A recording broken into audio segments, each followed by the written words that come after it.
नमः शिवाय, ओम नमः शिवाय। आंखों की पलकें तो गिरे लेकिन नजर इधर उधर ना हो 6 से 8 मिनट, तो आपकी धारणा शक्ति बढ़ जाएगी। धारणा किसको बोलते? देश बंधस्य चित्तस्य धारणा।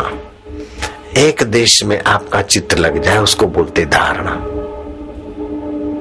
आप एक टक देख रहे हैं ओमकार को, आकाश को, ठाकुर जी को, किसी को भी, भले पलकें गिरती लेकिन नजर दाएं बाएं नहीं जाती, तो आपकी धारणा बन जाती। 6 मिनट आप देखते, ऐसी 12 धारणा होती तो आपका ध्यान बन जाता है। और नास्ति ध्यानम समम तीर्थम, ध्यान के समान कोई तीर्थ नहीं है। नास्ति ध्यानम समम यज्ञम, नास्ति ध्यानम समम दानम। ब्रह्म हत्या जैसे पाप शमन हो जाते। हजारों कपिला गौदान करने का फल मिलता है ध्यान योगी को।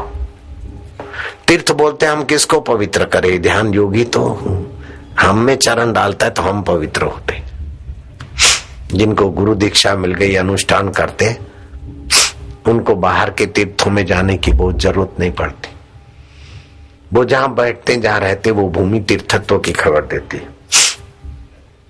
इक्ष्वाकु राजा ने देखा कि जीवन बीता जा रहा है। भगवान मनु महाराज का आह्वान किया। आकाश मार्ग से मनु महाराज आए, अपनी व्यथा सुनाई कि गुरुजी, सोने के बर्तन में भोजन तो कर रहा हूं, प्रजा की वाहवाही भी पा रहा हूं, लेकिन आखिर मरने वाला शरीर कब तक? संसारी सुख की कमी नहीं है, लेकिन ये सुख भोगी बनाकर खोखला बना देता है। मुझे आत्म सुख, जिस सुख में आप रमण करते हो, उस प्रसादी में प्रवेश मिले। तब मनु महाराज ने कहा, राजा इक्ष्वाकु, जो भोजन मिले वो खा लो, ऐसा मिले स्वाद की लोलुपता छोड़ दो। जो कपड़ा मिले वो पहन लो, ऐसा मिले नेत्रों का आकर्षण छोड़ दो। जहां नींद आए वहां सो जाओ और नित्य अंतर्मुख आत्मदेव की उपासना करो। तुम तो पावन हो जाओगे। तुम जिस ईंट पर चरण रखोगे वो ईंट भी पूजने योग्य हो जाएगी। जिस वस्तु को राजन तुम छुओगे वो वस्तु प्रसाद बन जाएगी। और जिन लोगों पर ज्ञानवान की नजर पड़ती वे लोग भी धर्मात्मा हो जाते। ये यमुना जी तट की बात कहता हूं। अखंडानंद जी बाबा का नाम जो जानते हैं वे साधु लोग हाथ ऊपर करें। वृंदावन में रहते थे अखंडानंद जी, अनजाने संत नहीं है, अपने आश्रम में भी पधारे थे, अहमदाबाद में। राम सुखदास जी महाराज भी मेरे से बड़ा स्नेह करते थे, अपने आश्रम में भी आए थे अहमदाबाद। राम सुखदास जी, अखंडानंद जी, आनंदमयी मां। मैं संतों को स्नेह करता हूं तो संत भी मुझे बहुत चाहते, बहुत स्नेह करते। परस्पर भावयंतो। अखंडानंद जी बाबा ने एक साधु से पूछा, उस साधु ने क्या किया था? यमुना तट पर उसने झोंपड़ी बनाई थी। साधु तो साधु है, आ गई 24 घंटा तो ध्यान होता नहीं, थोड़ी प्रवृत्ति की रुचि हो गई। जमरुख के पौधे मंगाए। जमरुख तो समझते, जामफल भी बोलते हैं, सिंधी में जैतून बोलते हैं, जमरुख भी बोलते हैं और अमृत भी बोलते हैं। अमृत के पौधे लगा दिए साधु ने। और यमुना तट के गांव वाले किसान कुछ तो समझदार होते हैं, कुछ पिक्चर बात छोड़े। ए बाबा ये क्या लगा दिया? बोले हैं अमृत के पौधे लगाए। अरे बोले बाबा अमृत के पौधे इधर कहीं होते हैं क्या? वो हल लेके वहां से जाने लगा। बाबा ने कहा खबरदार इधर से नहीं जाना, उधर घूम के जाओ। अरे बोले क्या घूम के जाए, हम इधर ही से जाएंगे, इधर पौधे लगने वाले नहीं है। हमारे बाप दादे इधर से जाते थे, ये जाते थे, वो जाते थे, अड़ गया। अरे बोले जाते थे तब जाते थे बेटे, अभी तुम उधर से चले जाओ, ये झोपड़ी के आगे, कुटिया के आगे लगे, तुम वहां से निकल जाओ। बोले नहीं मैं यहीं से जाऊंगा। होगा निगुरा, साधु विरोधी लोगों का संपर्क हुआ होगा। कुल्लो जाने दूंगा। उसने उठाई लठ,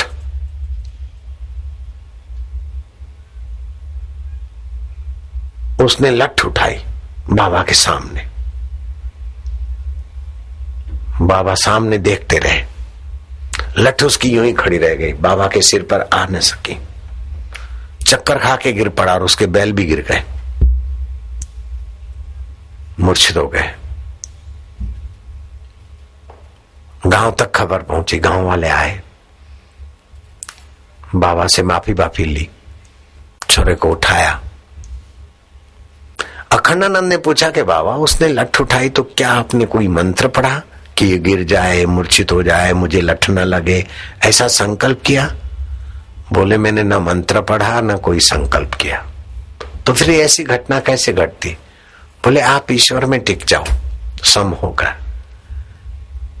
तो ईश्वर की सत्ता से जो वायुदेव चलता है, ईश्वर की सत्ता से जो पृथ्वी है, ईश्वर की सत्ता से जो जल है, वो जो पंच देव है, देव की सत्ता से जो हम बोलते हैं ना, जल देवता, वायु देवता, अग्नि देवता, वे देवता आत्मरामी संत की सेवा में मौका ढूंढते रहते हैं और आपको सहाय करके वे आनंदित होते हैं। हमने कोई संकल्प नहीं किया। कितनी बड़ी ऊंची उपलब्धि है। आप ईश्वर में टिक जाओ तो पंचभूत आपके लिए अनुकूल हो जाते। मैं फिर से कहता हूं, 10, 12, 15 दिन पहले यहां पर नावें चलती थी। हमारे सेवकों को समाचार मिल रहा हमने कि यहां हम सत्संग करेंगे। समाचार आया कि वहां तो बाढ़ का पानी है और हम नाव में बैठ के देख के आए, कहीं 2 फीट पानी, कहीं 4 फीट, कहीं 1.5 फीट, कहीं आधा फीट। वहां सत्संग नहीं हो सकता, प्रशासन बोलता है, और वो परमिशन भी नहीं दे रहे। मैं क्या सत्संग नहीं होगा, बाढ़ सदा थोड़ी रहती, लेकिन प्रशासन बोलता है कि जगह ही। मैं क्या देखते जाओ। प्रशासन को भी सद्बुद्धि सूझी, परमिशन दी, सेवकों ने ऐसा किया और अभी यहाँ सत्संग हो रहा है। 10-12 दिन पहले पानी नावे, अभी तो उधर है पानी, थोड़ा हट गया है। अभी भी हम तो उसी बालू पे बैठे हैं जहां पानी लहरा रहा था। अपने को छिटकाव नहीं करना पड़ा, बालू उड़े नहीं, अच्छा हो गया पहले से। साधु बाबा इधर वाले, आपको तो पता होगा, यहाँ बाढ़ का पानी था, 12 दिन पहले तो पानी था, नावें चलती थी। आप ईश्वर में टिक जाओ, बाकी का काम ईश्वर सत्ता के 5 भूत भी आपको सहायता करते। तो आप बैठ गए और फिर इधर उधर का विचार आए, बेटे का क्या होगा, जरा ऐसा, जरा ये कर लूं, नहीं बोले। अब मैं ईश्वर का भजन करता हूं, अगड़म तगड़म स्वाहा, मुझे तो जप करना है, मैं ईश्वर का, ईश्वर संभाले। अनुष्ठान के वक्त किसी चीज को महत्व न दो। मैं आपको सुनाऊं मीरा के दादाजी की बात।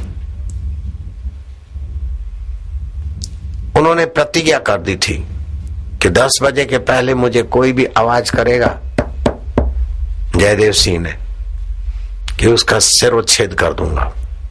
मैं 10 बजे तक पूजा रूम में रहूंगा, ठाकुर जी कृष्ण की पूजा करूंगा, ध्यान करूंगा। 10 बजे के पहले किसी ने खबर दी तो चमचमाती तलवार उसके गले से गुजर जाएगी, चाहे कोई भी हो। मीरा के दादाजी, मेवाड़ की मीरा। विरोधियों को पता चला, शत्रुओं को, सूरज उगने के पहले ही, उल्लू कुल्लो